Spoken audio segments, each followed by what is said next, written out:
Certainly can. It was only a year ago that the Bucks were really at a crossroads, right? They had their sights on 70 wins and instead got a quick playoff exit, but now they're champions, and with that comes more questions. Their coach is entering his final year on his contract. They have nearly $500 million tied up in just 3 players, and PJ Tucker, who was a key cog off the bench, also looking for a new deal.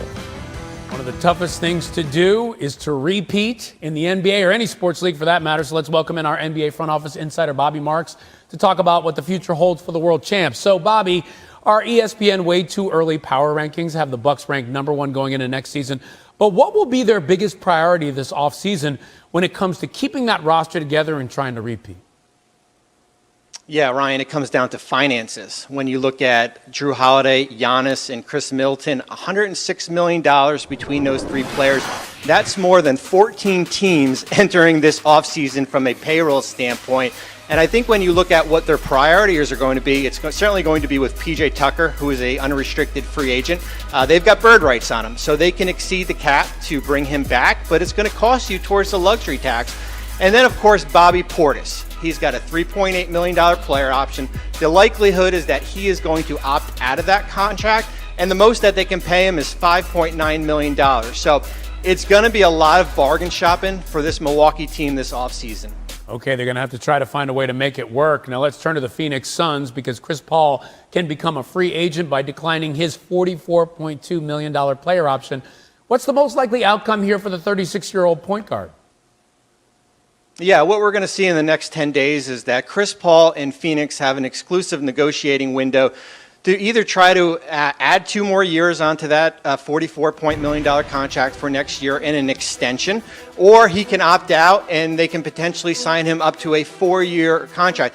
If he becomes a free agent, Paul holds a lot of leverage over this Suns organization as far as a team that was in the lottery last year to 2 wins away from an NBA Finals. And if there's a stalemate, keep an eye on the New York Knicks as a potential suitor for Chris Paul. Oh, boy.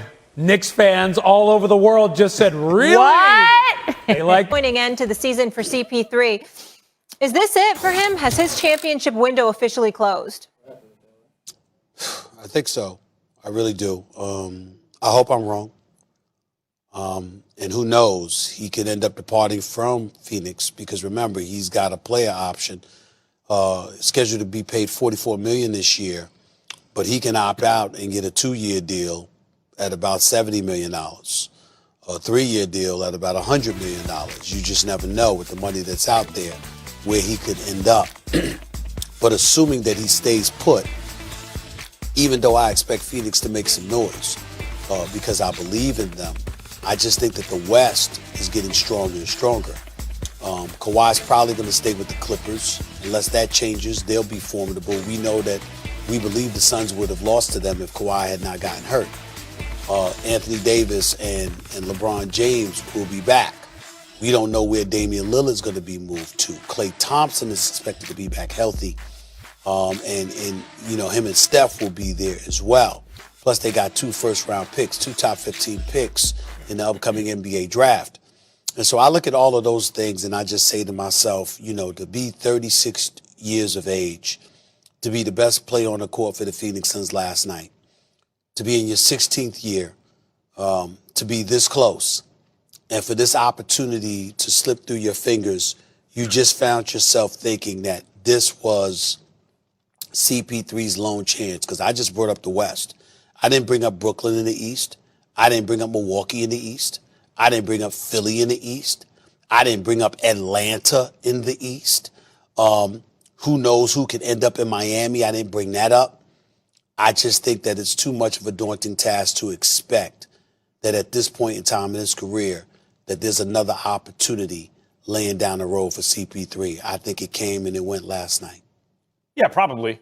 But you have to acknowledge, given how long guys are playing nowadays, given how well Chris Paul played this year, and given the fact that he could always ring chase, although Giannis boxed these dudes with what he said last night, like it's going to be a little bit harder for them to save face ring chasing now.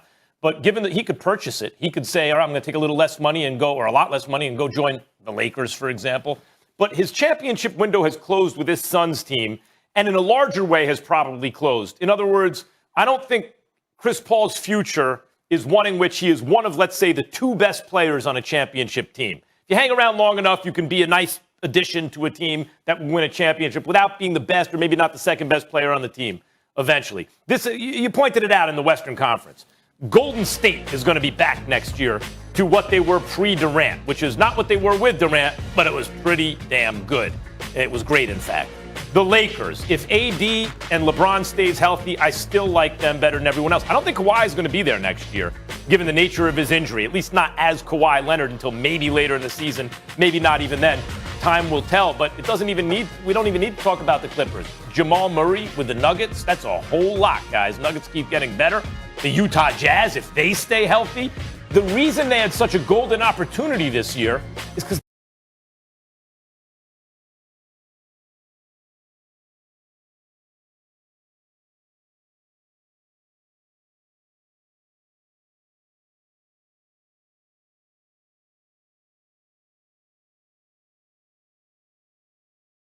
they were the healthiest team in the Western Conference.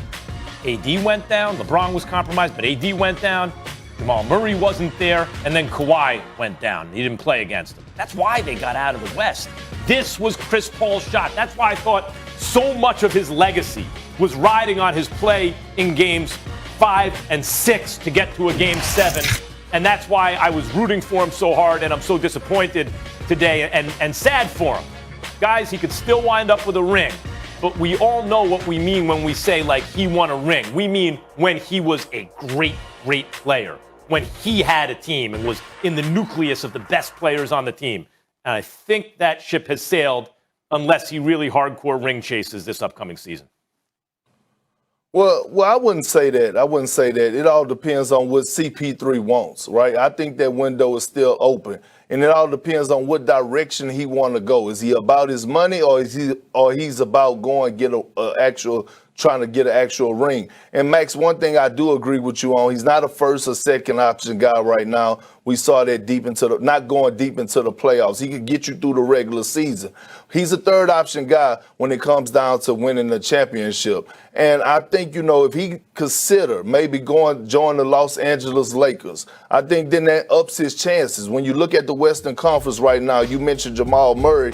He's coming off an ACL injury. And as a guy that came off an ACL injury, yes, you are able to get back on the court 7 months later, but you're not at your full strength 100% from where you were till like 21 months later. And these are facts. And so when you look at the Western Conference and when you look at Kawhi Leonard possibly being out for the entire season, the West is really wide open. And the Lakers still have LeBron James and Anthony Davis and still could add pieces. You add a CP3 to that team, I think they'll be a heavy favorite to coming out of the Western Conference. And then after that, you let the chips fall where they may. You could rely on the healthy Anthony Davis. We saw what he was capable of doing when he was healthy, when he helped lead the Los Angeles Lakers to a championship, the type of numbers he was putting up during that run. So I'm not going to go out on a limb and say that the window is closed for CP3. It's on CP3 what's next for him and what he wants for us towards the end of his career, because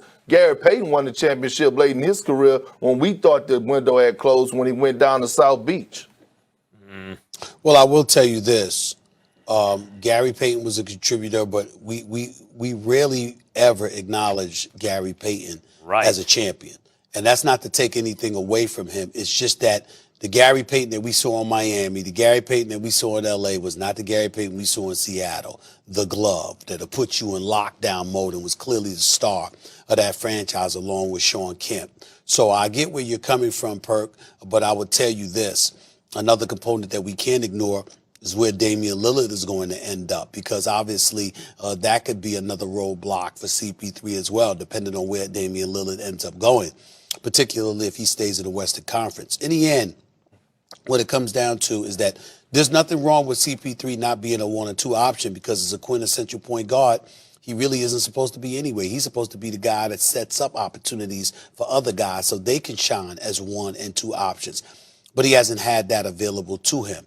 And unless he joins a franchise where that possibility is there for him, I don't see how he's going to win the championship with the multitude of teams that are legitimate, bona fide championship contenders. Well, here's one way.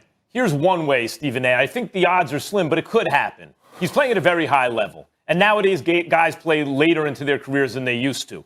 If he can keep this up for 3 or 4 more years, more or less, let's say he didn't leave the Suns, Booker will get better. You could see how hungry he was after the game. Like, he's going to learn from this experience. Ayton will get better. So maybe, even if there are at least 3 or 4 teams at least as good as them, if you take enough bites at the apple, one of those years they'll break through, maybe get a little lucky again with injury. That's possible. I want to say something about the Lakers. If CP3 opts out and signs for a deal that the Lakers can afford, because they're capped out otherwise, right?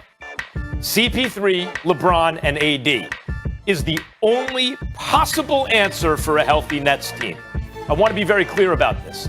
The Nets this year, had they been healthy, would have smoked the NBA. No one would have gotten, and I don't think anyone gets 2 games off them. I don't even know if the Lakers were healthy. The Lakers would have gotten 2. But with CP3, LeBron, and AD can counteract Kyrie, Harden, and KD. I don't know who wins, Max, but that's an even matchup.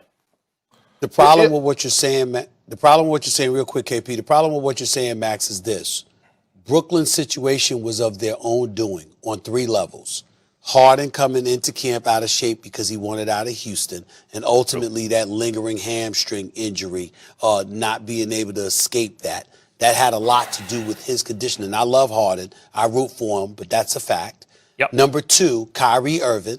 All right, the ankle on all of that stuff might play a role, but remember, on at least 2 couple of occasions, I'm not talking about the birth of his kid. I'm talking about 2 previous occasions. He just took time off.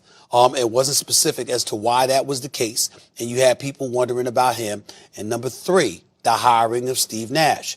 Love Steve Nash, respect the hell out of him. We know where I stand on his hire because he had absolutely no coaching experience whatsoever. Kyrie Irving was on the record saying, we don't really need coaching. Because Kyrie Irving was thinking about Kyrie. He wasn't thinking about those other young players who could have used seasoned, experienced coaching. Hey, real quick, so when Stephen you look A. at Brooklyn, and you talk about what got in their way, I'm sorry, Max, they have a lot to do with what got in their way. Valid. That's all. Everything you said is valid. What I'm saying is this upcoming season, you have all that information still. Who you taking in the East? I'm taking Brooklyn. Right, that's what I'm saying. And if you want to say now who you taking for the title? Are you taking Brooklyn for the title? Yeah. If CP3 goes to the Lakers, then I don't know who wins the title if everyone's healthy. Well, here's the thing that we all got to be mindful of at this moment, right? With Milwaukee winning the championship and now James Harden being officially on the Nets, right? Because the trade happened during the season. This is going to be an interesting offseason. So teams are going to get better. Teams are going to make moves. Guys are going to relocate to different situations. And I think we're going to all be sitting back saying, man, because right now, if I'm a free agent or if I'm a guy on the outside looking in that's looking for a ring or looking for a place to go compete for a championship, look, Milwaukee Bucks are eye candy to me. Playing with Giannis Antetokounmpo, Chris Middleton, and Drew Holiday is eye candy to me. So you just never know what could happen. Like, we just saw this with Golden State. We saw this with an organization who drafted Draymond Green, Klay Thompson, and Steph Curry. They won the title together from the ground up, from the foundation up. And what happened? They became eye candy, and they lured a guy like Kevin Durant. You just never know what could happen. Mm-hmm. I think the Brooklyn Nets are going to win it all next year. I'm just saying. We'll be on the roof. We'll have the fans. Went to the Lakers. We'll what would you think? I don't know. I don't see that happening. But that's just me. Guess what, Perk? You get a couple days off, then we'll see you out here for the draft. Thank you. The Sun.